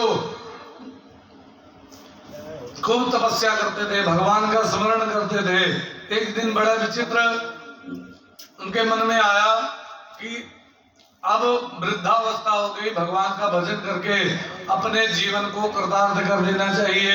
मनुष्य शरीर इसीलिए मिला है। वृद्धावस्था ही, चौथापन आया। वृद्धावस्था तो देर हो जाती है, चौथापन आया। कैसे? उन्होंने अपने पुत्रों को बुलाया और सब पुत्रों को समझाया। कहा लौकिक शिक्षा पहले दी। लौकिक शिक्षा क्या? सबको बुलाया, कहा एक एक लकड़ी लेकर के आओ। सब लड़के एक एक थोड़ी लकड़ी बीन के लाए दीन, कहीं ने कहा तोड़ो, सब लोग तोड़ दीन, कहीं अब चलो फिर बीन के लेके आओ, फिर बीन के लेके आए। 100 पुत्र थे, कहा एक एक गांठी बनाओ, बोझ बांधो। बोझ बांधने के ना देखा तूर के दिखाओ, अब कोई बोझ नहीं तूर पावे। तो कहे सुनो, ऐसे ही जब साहब भाई मिलकर के रहोगे तो तुम्हारा कोई कुछ नहीं बिगाड़ पाएगा। अगर मिलकर के नहीं रहोगे तो तुम्हारे जो है लोग तुम्हारा विनाश कर देंगे। उसके बाद कहा जीवन का परम लक्ष्य है भगवान का भजन करना, भगवान का स्मरण करना। तो एक काम करो, जो बड़े पुत्र थे उनको, उनका नाम था भरत जी, उनको राज्य दे दिया। और उस समय तो पृथ्वी खूब थी, अलग का राजा सब लोगों को एक एक जगह का राजा बना दिया। बड़े भाई को जब राज्य तिलक हुआ और राज स्वयं चले गए, आज चौथेपन में जाकर के भगवान का भजन करना, नहीं तो तुम्हारा कल्याण नहीं होगा। बार बार जन्म लेना पड़ेगा, बार बार मरना पड़ेगा, कह करके चले गए। और कहा वास्तव में जो भजन करने वाले व्यक्ति हैं, अमंत्रम नास्त्रम नास्ति मूल नाम औषधम आरोग्यम पुरुषो नास्ति योग कष्ट दुर्लभम। जहां विषयी पुरुष रात में स्त्री के साथ सोकर के संसर्ग करता है, वहीं जो भगवान का भजन करने वाला व्यक्ति है वो रात्रि में जाग करके या निशा सर्वभूतानां तस्याम जागृति संयमी, और भगवान का भजन करता है। और लेकिन जो भगवान का भजन करता है, लिखा है अमंत्रम अक्षरम नास्ति, उसको कभी कोई परेशानी नहीं होती और उसका शरीर हमेशा हष्ट-पुष्ट रहता है, वो चलता रहता है। आरोग्यम पुरुषो, वो आरोग्यवान रहता है, उसको कोई भी वस्तु प्राप्त करना दुर्लभ नहीं होता है। लेकिन जो भगवान का भजन करने वाला को न आशीर्वाद देना चाहिए, किसी को विशेष न श्राप देना चाहिए, क्योंकि जो अगर आशीर्वाद मन से दे देगा तो वो भी लग जाता है, जो श्राप दे दे मन से तो वो भी लग जाता है। इसीलिए ये दोनों नहीं करना चाहिए। हाँ, प्रसन्न हो किसी के ऊपर आशीर्वाद दे दे, लेकिन एक बात है, उकट ही जाई खाता में से जो भगवान नाम राम नाम रूपी पूंजी है, उकट ही जाई और कट के खत्म हो जाए। ऐसे जो है ज्यादा आशीर्वादों ने देख चाहिए और ज्यादा सरापे पर कटी आशीर्वाद और सरापना दोनों। लेकिन कलिकाल में बहुत कम मनाई है जो भगवान नाम लिया तो इसे न कोई के आशीर्वाद लागत है न कोई शराब लागत है। खूब आशीर्वाद देंगे लेकिन कोई फर्क नहीं, खूब शराबा करे तो कोई फर्क नहीं। तो लेकिन जो भगवान का भजन करने वाला उसके ऊपर ये, तो सुखदेव स्वामी जी कहते हैं आदि सेद नादम वर्षम भारत विति व्यापतिशंति। सुखदेव जी कहते हैं परीक्षित, ऋषभदेव भगवान ने एक दिन सब बच्चों को उपदेश दिया, कहा जगत में दो ही आनंद है, एक विषयानंद एक ब्रह्मानंद। विषयानंद हर शरीर को मिलता है, विषय का आनंद हर शरीर को मिलता है, लेकिन ब्रह्मानंद केवल मनुष्य शरीर को मिलता है। और अगर ब्रह्मानंद प्राप्त करने के लिए केवल मनुष्य शरीर है, अगर ब्रह्मानंद प्राप्त करना चाहते हो तब फिर भगवान ऋषभदेव जी कहते हैं नायम देहो देह भाजान लोके कष्टान कामान नार्थ दिवुं जान ये तपो दिव्यम पुत्रकायेन सत्वम शुद्धेद तस्मात् ब्रह्म सौख्यम तुरंतम। ऋषभदेव जी कहते हैं, भगवान ऋषभदेव, ये अरे बच्चों ध्यान से सुन लो, विषयों का जब तक बुद्धि सीमित है वह तो पशु है, और जो ब्रह्मानंद की अनुभूति प्राप्त कर ले, मोक्ष मार्ग को प्रशस्त कर ले, उसकी चाबी संत के विपरीत नरक को प्रशस्त करने वाला है। और जो अगर इसके विपरीत चलता है, ब्रह्मानंद के विपरीत, तो वो नरक में जाता है। और ये चाबी लंपट पुरुष है, तो इसीलिए कभी भी लंपट पुरुष अर्थात जो स्त्रियों की ताक झांक में रहता हो, ऐसे व्यक्तियों का संग कम करना और हमेशा संत का संग करना, संतों से प्रेम करना। जो संतों भगवान की कथा सुनता है, सुनाता है और भगवान की चर्चा करता है, भगवान का भजन करता है, ऐसे लोगों के साथ में ज्यादा समय व्यतीत करना। इससे तुम्हारा जो है गुण अच्छा बढ़ता जाएगा। कई प्रकार के खूब उपदेश दिया है, लेकिन बस और अंतिम में जो अगर विषय का तात्पर्य क्या है, संसार में विषय सब आ जाता है, रसगुल्ला स्वाद तो विषय, संसार के कोई भी वस्तु मन का सुख दिए वो सब विषय है। और विषय अगर मिलते हैं तो परमात्मा नहीं मिलता, परमात्मा मिलता है तो विषय नहीं मिलता। इसीलिए परमात्मा चाहिए कि विषय चाहिए, लेकिन मनुष्य शरीर में ही परमात्मा सुलभ है और विषय हर शरीर में मिल जाता है। जैसे मानो उदाहरण के तौर पर, जैसे बाहर खाओ जाते खाते गाय देखो, गाय के निकाल दो तो गाय हुए, लेकिन वह खीर पूरी खाए पाइस, रसगुल्ला ज्यादा बच गया तो खवा दो गाय हुए लेकिन पाइस। तो कुल्ली वस्तु मिलत ही हर योनि में, लेकिन मनुष्य शरीर केवल ब्रह्मानंद का प्राप्त कैसे होता है, विषय हर योनि में प्राप्त है। तो ध्रुव जी ने भरत जी को समझाया, समस्त पुत्रों को समझाया और राज्य देकर के ऋषभदेव जी चले गए तपस्या करने के लिए। और तपस्या कर रहे थे, वहां पर किसी ग्वाले ने देखा एक बाबा ध्यान लगा करके समाधि लगा रहे हैं। उसने ग्वाले ने आकर के गांव में हल्ला मचा दिया, बाबा, एक बाबा आया है, जंगल में बैठा है, तपस्या कर रहा है। सब गांव वाले पहुंच गए। अब उनको तो पता नहीं बाबा किस लिए आए हैं। कोई हाथ दिखाओ, हे बाबा हमारा हाथ देख लियो, हमरे कई लड़कियों हुई हैं, हमार गरीबी कब दूर हुई। कोई कहा हे बाबा हमारा हाथ देख लियो, हमरे कोई लड़के नहीं है। कोई कहा हे बाबा हमारे देख लियो, हम परिवार में सुखी नहीं रहे थे, सुखी कब रहा। कोई कुछ दिखाए, कोई कहे हमारे माथे के रेखा देख लियो। ऋषभ देव जी हाथ जोड़े, हम भगवान के भजन के लिए आए ना कि सब करके कर लिए आए हम ना। तो ऐसे हमें छोड़ो और आप लोग चले जाओ, लेकिन ऋषभ देव जी की एक कहा नहीं मानी सब। तो ऋषभ देव जी एक उपाय के लिए 1-250 ग्राम के पत्थर उठाए, मुख के ऊपर रख गए और के बाद लेट के पोड़ा रहा, न नहाए न धोए, वही कपड़ा में मल मूत्र त्याग कर दिए, गंधा है। अब जहाँ मने के भीड़ इकट्ठा होती तहाँ परिंदा पर नहीं मारे, कहीं बड़ा बाबा गंदा बाबा है, इन लवेड़े दवेड़े पर हाथ है न, जो है लेटरिन बाथरूम कुछ नहीं करे जाते, सब कपड़े में कह लेते ये बाबा ठीक नहीं है, जो है ये मेरे बोले। और लोग कोई नहीं जाए लगा ऋषभ देव जी के पास। ऋषभ देव जी बड़े प्रसन्न हुए और मुहा तो बंद है, लेकिन अंदर मना तो कहा सकता है भगवान के नाम। मने मन में भगवान का नाम जप करके देह का परित्याग कर दिया। अब यहाँ पर शंका होती, सुनो, यहाँ पर शंका ये होती कि बताओ भगवान के नाम ये में लवेड़े दवेड़े में गंदे समय में भी लिए जा सकता है। हाँ, भगवान के राम के नाम हमेशा जपा जा सकता है। मंत्र ना हमेशा शुद्ध अवस्था में बोले चाहिए, असौच में मंत्र ना बोले चाहिए, गायत्री मंत्र ना बोले चाहिए, या और कोई मंत्र है होगा ना बोले चाहिए।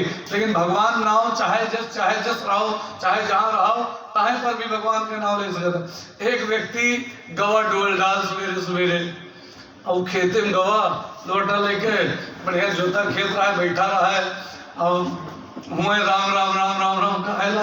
हनुमान जी देखे, हनुमान जी का बड़ा गुस्सा आओ, क्रोध आओ, अरे इनका आउट टाइम नहीं मिला है भगवान नाम ले, ये मैदान है निकट के भगवान नाम ले।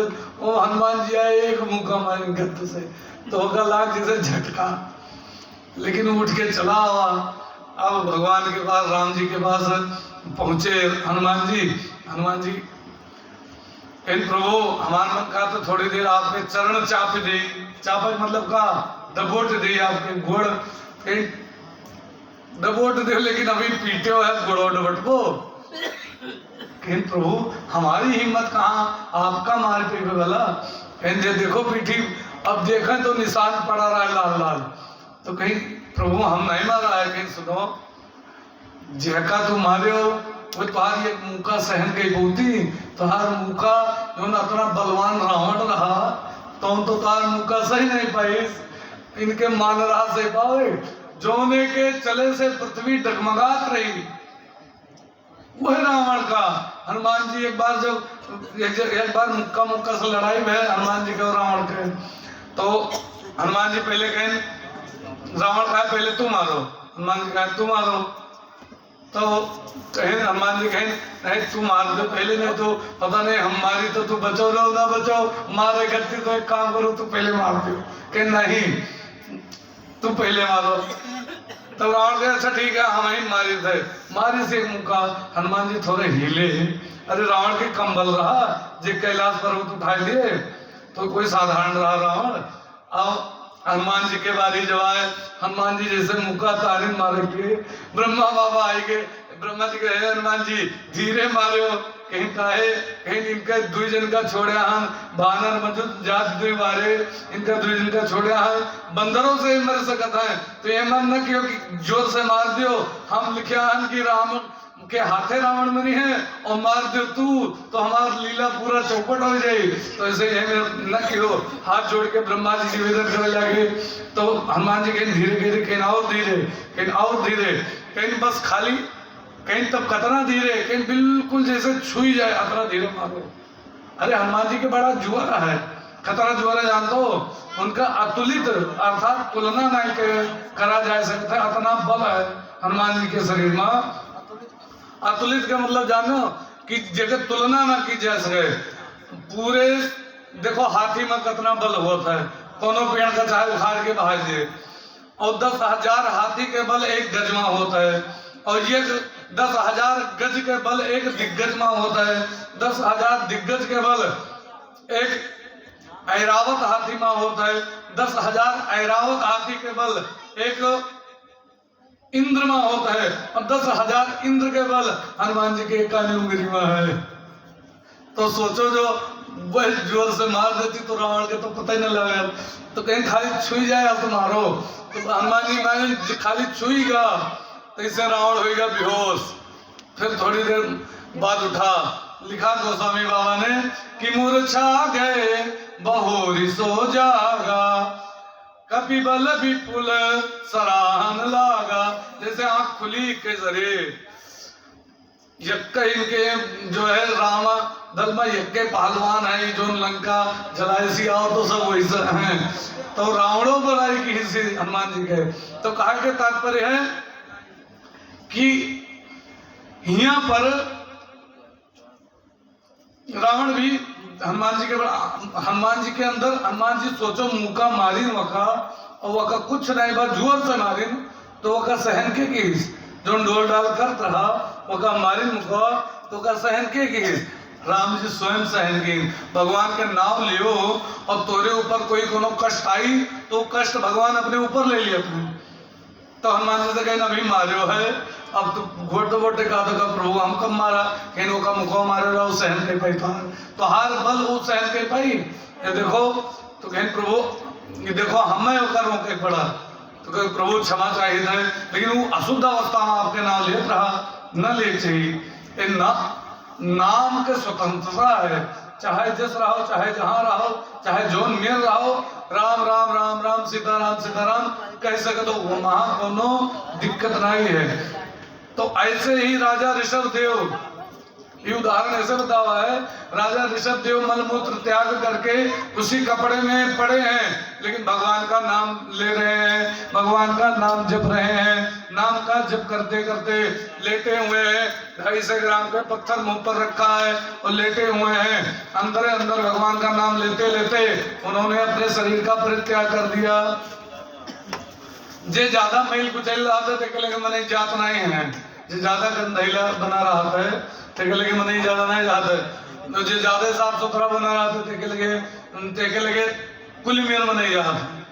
तो वे ऊपर के वृत्ति ऐसा बना लिए कि गंदा मंदा बना रहे, और आंतरिक वृत्ति यही मिल रही कि वे जो है भगवान के नाम ले परम धाम को सुधार गए, अर्थात मोक्ष को प्राप्त हो गए।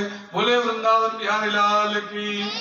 इस प्रकार तो कहा, इसके बाद उनके पुत्र जो भरत हुए, भरत को राजगद्दी दे दिया। भरत ने कहा मेरे पिता ने भगवान को प्राप्त कर लिया, मैं भी जाकर के भगवान को प्राप्त करूंगा। अपने बेटे को राज्य दे दिया, और राज्य देने के पश्चात भरत जी चल दिए, और चलते चलते पहुंच गए कहाँ, जहां पर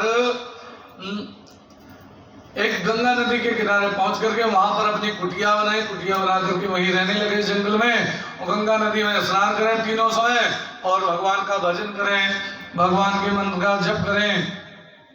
एक दिन क्या हुआ, एक दिन सुबह सुबह स्नान करके सूर्य भगवान को अर्घ्य दे रहे थे, नदी में ही खड़े होकर के गंगा जी में। तब तक क्या हुआ, एक हिरणी आई जल पीने के लिए, उनके सामने घटना घटी।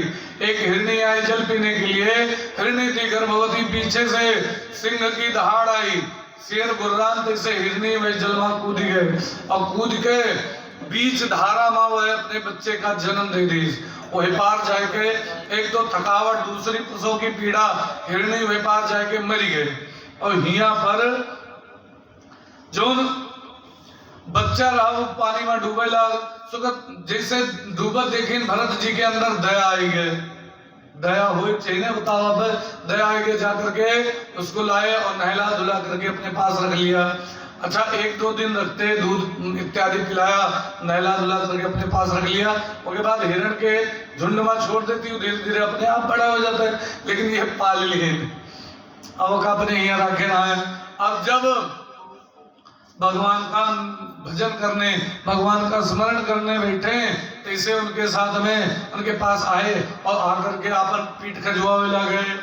जब गोरुन के पीठ खजवाते तो क्या करता है, पेड़े में गटेवा तो रगड़ता है, गटाई खजवाती अब वो गटाई रगड़ने लगे, वो खजवाए जब ये सोचे बड़ा प्रेम करता है, हाथ से माला छूट जाए, वो क्या डुलरावे लगे।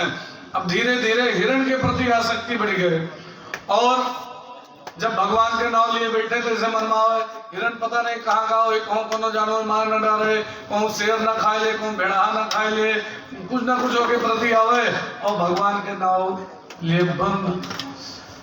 अंत में जब मृत्यु भय तो उनका हिरण के याद आए, अगले जन्म में वह मृग बने, हिरण ही बने। दूसरा फिर जन्म भा तो वह जन्म में उनका हिरण के योनि प्राप्त हुए। एक मृगा के संग थे भरत धरी मृग दे, तुलसी उनकी कौन गति, जो घर घर करत है।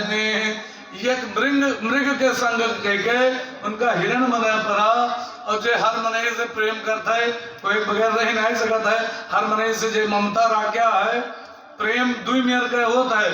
अगर परिवार से और घर से और नात बात रिश्तेदार से अगर प्रेम है तो वो ममता मानी जाए, और वह प्रेम अगर परमात्मा से है तब वो प्रेम माना जाए।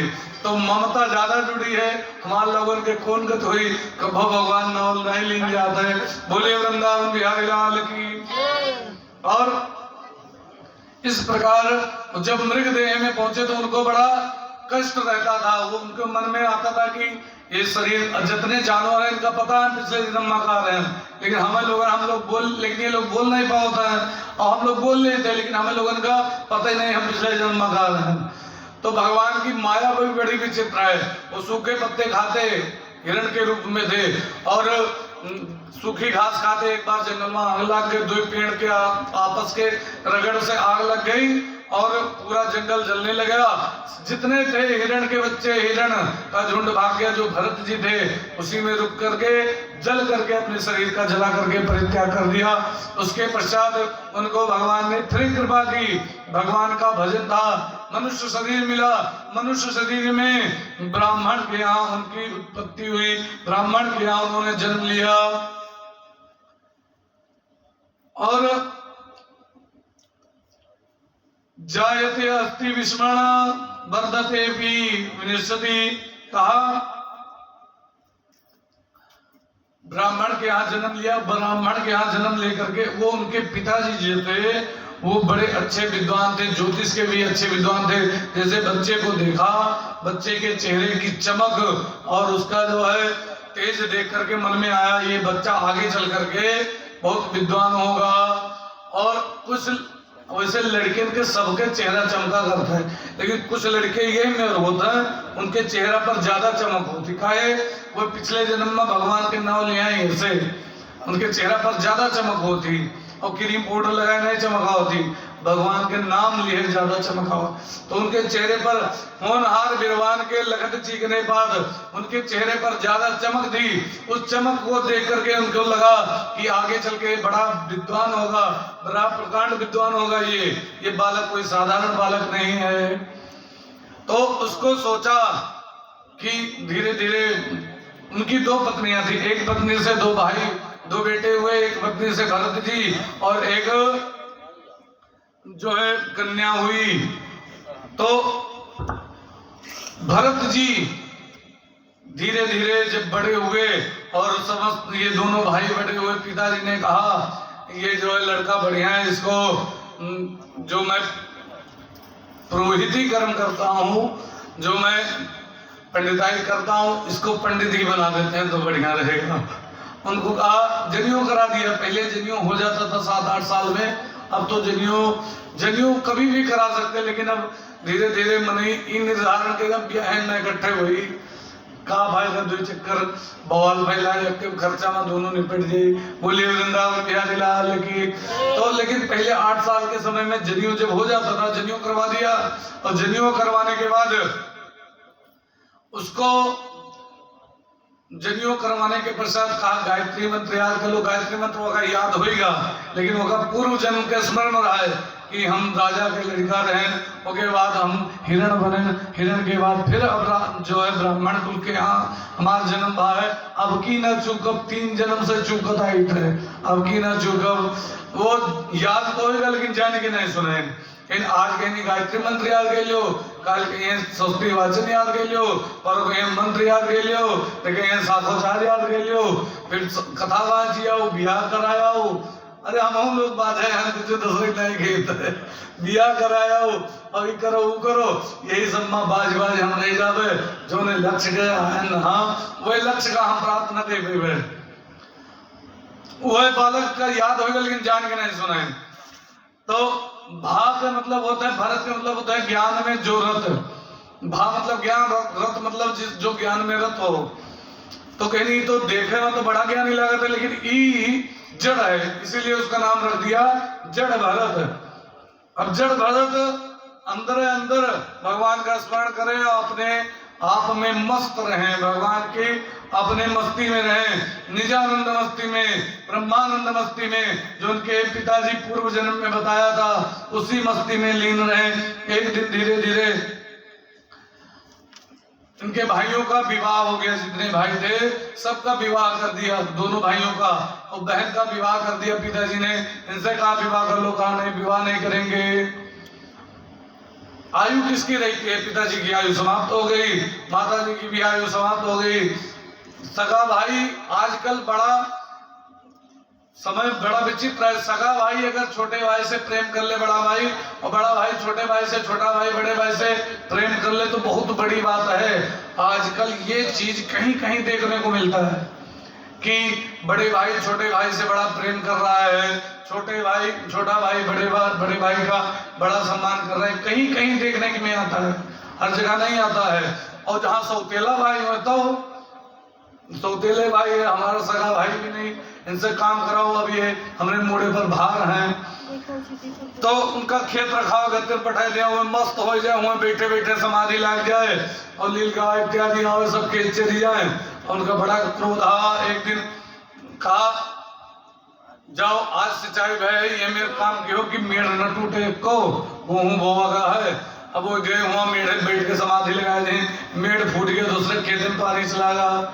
आए तो बहुत बोले, तू घर के काम खाली करो, पहले करें लायक ना हो। खूब गमला इत्यादि लगाए रहे, घरे सींचत रहे अंगना में। तो कहा एक काम करो, डेली तू एक गमला का पानी दियो। अब वो अपने मस्ती में चलाए चलाए भरे भरे डावा के गांठी भर पानी भरी अंगना भरे। जब भाई लोग आ रहे तो होश सुनाई है कितना पानी देख चाहिए, सब सर धक्का मार करके बाहर निकाल दिया कि तू पागल है, क्योंकि कोनो होशे नहीं रहा है, बस धक्का मार करके बाहर निकाल दिया। वो चल दिए मस्ती में, अपनी मस्ती में जा रहे हैं। रास्ते में डाकुओं ने देखा भरत जी को, जड़ भरत जी को डाकू पकड़ करके ले गए, उसको बलि देने के लिए माता काली जी के पास में, महामाई के पास पहुंचे। और जैसे बलि के उस पर सिर रखा, आज के मने हम लोग वही तो डराए जाई कि मार डारियस, लेकिन वो उनको थोड़ा सा भी डर नहीं। जैसे उठाया कृपाण मारने के लिए, ऐसे माता काली स्वयं प्रकट हो गई, क्योंकि वो ब्रह्म में रमण करते थे। ब्रह्म तेज के कारण माता काली स्वयं प्रकट हुई, ऐसा तेज प्रकट हुआ और जितने डाकुओं थे सबका संहार कर दिया महामाई ने। और उसके बाद हाथ जोड़ करके चल दिए। ये भी नहीं कि आज के हम लोगों के सामने माता जी प्रकट हो जाए, हमारी माता जी इच्छा पूरी के दुई, इच्छा पूरी के दुई, तो ऐसे। लेकिन वो कुछ नहीं मांगे, मस्ती में जा रहे हैं। एक पीला कोपीन पहने, पीला पीला कपड़ा, और एक मोटा सा जरियो धारण किए हुए मस्ती से जा रहे हैं। चलते चलते चलते चलते रास्ते में राहु गणेश तपसा याति चेद्य निर्वाण पदम गुह्याद नाचेद्वाद जलग्नि स्वार्या विनार मतपाज अभिषेकम। वो चल रहे, लेकिन उनका एक काम था, वो नीचे चलते हुए देख करके चलते थे कि कहीं कोई चींटी चींटा की रवा कोनो हमरे घोड़े के नीचे दबा के मर न जाए। उनका ई नियम रहा, नीचे देख करके चलते थे। चलते चलते रास्ते में राजा रहुगण की सवारी मिली। सिंधु सरोवर देश का राजा रहुगण था। उन्होंने जैसे सवारी देखा तैसे जो है वहीं पर एक सिपाही आए, हट जाओ किनारे, राजा रहुगण की सवारी आ रही है। लेकिन वो वैसे चला कि राजा रहुगण का जब स्याह में आना सामने पहुंचा तो इसे एक व्यक्ति ने ढकेल दिया, एक सिपाही ने, और वह गिर गए, लेकिन उठ के फिर खड़ा हो गए उनका तनिको स्नाइलार बतौटू किनारे हो ना, अपनी मस्ती में थे, उनको शरीर का होश नहीं था। एक कहार ने कहा कि मेरा जो है स्वास्थ्य गड़बड़ है, माँ तबीयत खराब हो गई महाराज, हमें निकाल दियो और कोई का लगा लियो पालकी ढोल माँ का पूरा, ये सब हमारे ही तो प्रजा है, किसी को लगा दो, लगा दिया इसको। और कोई नहीं मिला, ब्राह्मण देवता ये जड़ भरत जी मिले, इनके कांधे पे ये पालकी रख दिन गए और आगे वाली पालकी आगे लगा रहा चार, पहले से माना मैं नहीं जानता, अब तो आजकल के सब लड़के मना लगा था 20-25 साल तक लड़के सहमाना नहीं जानते, क्या कि उस समय चलेगा तो पालकी जी से रखी और लेकर के चलने लगे। चलते चलते रास्ता में कोनो गिरवा आएगा, ऐसे जड़भरत जी उछल गए और जैसे उछले तैसे उनके मोड़ लड़ा। राजा रघुगण जी पालकी में बैठा रहे, कहे कौन है ये क्यों उछल रहा है, तुम्हें अभी मैं दंड दूंगा। लेकिन इनका कोनो फर्क नहीं दंड से, एक दंड से भी छुटकारा पाए ना, फिर मस्ती चल रहे हैं, फिर कोनो गिरवा आएगा, फिर उछल पड़े और जैसे उछले इस बार उनके मोड़ लड़ा और जो है मुकुट नीचे गिर गया। अब क्या कौन है, मानता नहीं है, मैं दंड दूंगा, अभी फिर समझा रहा हूँ। तब सब कहा गए महाराज जी नवा मन जो लगा रहा है, यह उछलते बार बार, ऐसे आपका कष्ट होता है। तो फिर थोड़ी दूर चले, एक कीड़ा आ गया नीचे, फिर उछले, कहा सुनो अब की मूड लड़ा तो गुलवा निकल गया और मुकुट हो गया टेढ़। अब राजा रघुगण को बड़ा क्रोध आया, जानते ना मैं यमराज से भी ज्यादा दंड देने में जो है खतरनाक हूं, मैं तुम्हें दंड दूंगा।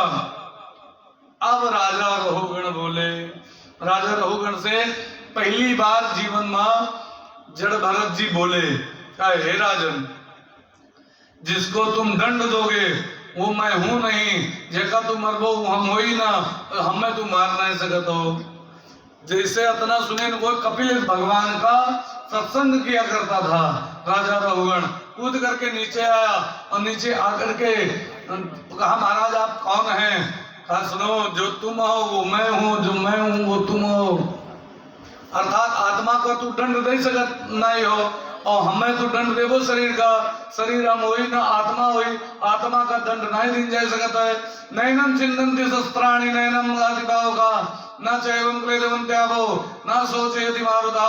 न उसको तुम दंड दे सकते हो, न उसको मार सकते हो, न उसको काटा जा सकता है आत्मा को, न जलाया जा सकता है, न जल में गलाया जा सकता है और न उसको किसी भी अस्त्र शस्त्र से मारा जा सकता है, ना धूप में सुखाया जा सकता है। ऐसा आत्मा है और शरीर के कुल गति हो सकती। जन्मा बोरी रहा तो सरी जाए बदिया, कुछ दिन अब जन्मा बूढ़ी रह दिया तो अब सरी जाए, और अगर जो है घामिन पड़ी रहे तो शरीर जो है झुरा जाए। ये प्रकार शरीर के कुल गति, लेकिन वहां के कुछ नहीं। तो कहा मुझे तुम कुछ नहीं कर सकते हो। कहा तब तुरंत कहा सुनो महाराज नीचे वाले सीढ़ी से बात करो। तुरंत कूद के नीचे आओ, महाराज आप कौन हैं। कहा जो तुम हो वो मैं हूँ, तुम्हारे अंदर भी वही आत्मा है, हमारे अंदर भी वही आत्मा है। कहा चाहे बताओ आप कहाँ से आए हैं, कहाँ से, जहां से तुम आए हो वहीं से मैं आया हूँ। तुम भी भगवान के अंश हो, भगवान की यहाँ से आए, हम भी वहीं से आए। हमारा नीचे वाले सीढ़ी से जरियों से लग रहा है कि तुम ब्राह्मण हो। कहा तुम्हें लग रहा होगा कोई धागा इत्यादि देख करके, वो उससे ऊपर उठ चुके थे। कहा लग रहा होगा, लेकिन ना मैं ब्राह्मण हूँ, ना मैं क्षत्रिय हूँ, ना मैं वैश्य हूँ, ना मैं शूद्र हूँ। चिदानंद रूप शिवोहम शिवोहम, शरीर का ये धर्म है, मेरा धर्म नहीं है। अब कहा महाराज हमें आप अपना शिष्य बना लीजिए, अपना चेला बना लीजिए। कहा मुझे चेला क्या बनाना, जो मेरे पास हो वही मेरा चेला, जो मुझसे कुछ सुनने की जिज्ञासा रखता हो। मुझे शिष्य बनाने का कोई वो नहीं है, इच्छा नहीं है, लेकिन जिसको ज्ञान लेना हो वो ले सकता है, कुछ भी पूछ सकता है। जो तुम्हारी इच्छाएं हो वो हमसे पूछो। तो भवाटवी का वर्णन किया, सप्तद्वीपों का वर्णन किया। परीक्षित ने पूछा महाराज सुखदेव स्वामी से कि महाराज ये बताइए सप्तद्वीप क्या है। कहा भूगोल खगोल के बारे में कुछ बताइए। कहा सप्तद्वीप पहले इनका नाम आज के समय में जो ऑस्ट्रेलिया, इंग्लैंड इत्यादि ये सप्तद्वीप हैं, इनके पहले के नाम रहा इलाव्रत किम पुरुषगम हरिवन केतुमाल हरिवर्ष उत्कुरु भद्र शव तथा अजनाम। ये जो है आज के समय में 7 द्वीप बचे हैं, पहले 9 द्वीप थे। 9 द्वीप वाली ये पृथ्वी थी का 9 द्वीप थे। इस प्रकार का भवाटवी का वर्णन किया। उसमें जो जम्मू द्वीप है, भारत खंड है, भारत में जो हम लोग रह रहे हैं ये आर्यावर्त, पहले आर्यावर्त नाम था का ये आर्यावर्त में हम लोग रह रहे हैं। ये आर्यावर्त में भगवान का अवतार होता है। सुखदेव स्वामी से राजा परीक्षित ने बताया भवाटिकी का क्या वर्णन किया था, कहा ये भव का मतलब होता है संसार और भव का मतलब होता है एक शरीर। ये शरीर ही भव है, ये शरीर ही संसार है। जैसे शरीर मिला और जैसे शरीर कैसे संसार हो गया, हमें शंका होगी ना कि शरीर कैसे संसार हो गया। शरीर इसलिए संसार है क्योंकि शरीर में समस्त जितना भी संसार का कार्य होता है शरीर से होता है। चाहे बोलब, चाहे उठब, चाहे बैठब, चाहे हंसब, चाहे खेलब, शरीर ना ये तो ना हुए। लेकिन शरीर रहते हुए अपने आप को शरीर ना मानना, यही जो है ब्रह्मानंद है, यही परम पद है और कुछ परम पद नहीं है। खूब अच्छे से वर्णन किया भवाटवी का। और तो कहा इसका मतलब ये जितने लोग हैं सब में परमात्मा था। हाँ, सब में परमात्मा है। राजा रोगन ने कहा जाओ तो तुम लोग यहाँ से, कहा महाराज चलो, कहा नहीं आप हम नहीं जाएंगे, हमें गुरुजी मिल गए, इनके साथे में रहेंगे, आप लोग जाओ। कहा तो राज्य कौन चलाएगा, कहा जिसको चलाना वो चलाए, जाओ। कहा पालकी में बैठिए, कहा किससे पालकी ढोवाएंगे, जब मैं और तुम एक ही हो, बोध हो गया तो किससे पालकी ढोवाई जाए। वो चले गए और ये इनके साथ में हो गए सुखदेव जी, और साथ में भजन करने लगे, भगवान का स्मरण करने। सुखदेव जी ने कहा राजन जानते हो, कहा क्या, कहा ये वही है। कहा कौन, कहा ये वही मृग का छौना है, मृग का बच्चा है जो भजन कर्ता के संपर्क में आकर के ये मनुष्य रूप में आ गया और राजा रहुगण के रूप में वही जो मृग के बच्चे को बचाया था, ये अगले जन्म में मनुष्य बन गया। किसके पुण्य से, महाराज भरत के पुण्य से।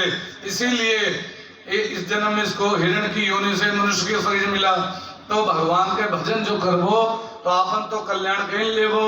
जो अगर कोई गाय भैंस बीमार है और प्रेम से नहीं कुछ प्रेम से भगवान नाम लेकर हे प्रभु अतरा हम ये गाय या भैंस बीमारी और ये छटपटाती है कि मृत्यु हो जाए तो अच्छा है, ये ठीक हो जाए, मनमा संकल्प लेकर ओके ऊपर छोड़ दियो तो नहीं तो ठिकाइन जाई, ओके शरीर पूरा हो तो ओके भोगे से ओका छुट्टी मिल जाए। तो यही में रोत है। लेकिन हुए तब तो खजनवा अपने पास हुए तो भगवान नाम रूपी तब तो ये सब कह सका यार, लेकिन खजाना ही नहीं तो कहां से कर सकते हैं। बोले वृंदावन बिहारी लाल की। इसके आगे की कथा कल होगी और कल भगवान का जन्मोत्सव मनाया जाएगा। हम सब लोग बड़े प्रेम से बड़े धूमधाम से भगवान का जन्मोत्सव मनाएंगे। और ये 7 दिन की कथा में चौथे दिन भगवान का जन्म होता है और जब 9 दिन की कथा होती है उसमें 5वें दिन भगवान का जन्मोत्सव मनाया जाता है। कल भगवान का जन्मोत्सव मनाया जाएगा। कथाएं बहुत हैं लेकिन कोशिश रहेगी कि समस्त कथाओं को छूते हुए चलें, नहीं तो बिल्कुल संक्षेप में करते हुए और समस्त कथाओं को आपके समक्ष रखते हुए जितनी रख सकते हैं। क्योंकि जो अगर कहा जाए कथा कह करके पूर्ण किया जाए तो भागवत कभी कथा कह करके नहीं पूर्ण किया जा सकता है। इसी पर वाणी को विराम। आइए हम सब लोग प्रेम से भगवान के पावन नाम का स्मरण करेंगे और उसके पश्चात आरती होगी। आरती की व्यवस्था हो तब तक उसके बाद आरती होगी, प्रसाद वितरण। आइए सब लोग भगवान के नाम का स्मरण करेंगे।